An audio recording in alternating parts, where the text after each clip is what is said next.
दुनिया भर में आर्थिक मंदी की आशंका के बीच डीजल की मांग लगातार बढ़ रही है और सीमित सप्लाई की वजह से कई जगहों पर किल्लत भी हो रही है। अमेरिकी डीजल के लिए मांग 5 साल के ऊपरी स्तर पर है, क्योंकि लैटिन अमेरिकी देशों और यूरोप से अमेरिकी डीजल का आयात बढ़ा है। ग्लोबल एनर्जी मार्केट में डीजल खरीदारी के कॉन्ट्रैक्ट लगातार बढ़ रहे हैं। बढ़ती मांग की वजह से अफ्रीका के कई देशों में और ब्राजील में डीजल की किल्लत हो रही है। सर, अचानक दुनिया में डीजल की किल्लत की कहानी कहां से शुरू हो गई? डीजल की किल्लत दो वजह से है। अमेरिका और यूरोप के बाजारों में डीजल की किल्लत सबसे ज़्यादा है। उसकी एक तो वजह ये कि रूस पर प्रतिबंध के कारण जो सप्लाई रूस से होती थी प्रोडक्ट्स की, वो प्रोडक्ट की सप्लाई गिरी है।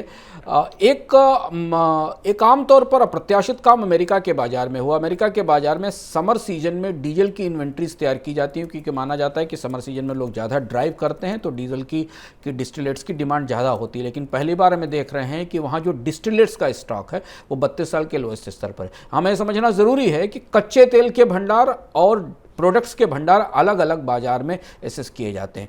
कच्चे तेल के भंडार उत्पादन कंपनियों, उत्पादन देशों की क्षमताओं के आधार पर आके जाते हैं, और डिस्टिलेट के भंडार रिफाइनिंग कंपनियों की क्षमता और उनकी आपूर्ति के आधार पर आके जाते हैं। तो यहाँ अब चुनौती कच्चे तेल के उत्पादन की मांग की नहीं है। कच्चे तेल की कीमतें अभी भी $100 से नीचे $95-96 पर बैरल पर बनी हुई हैं।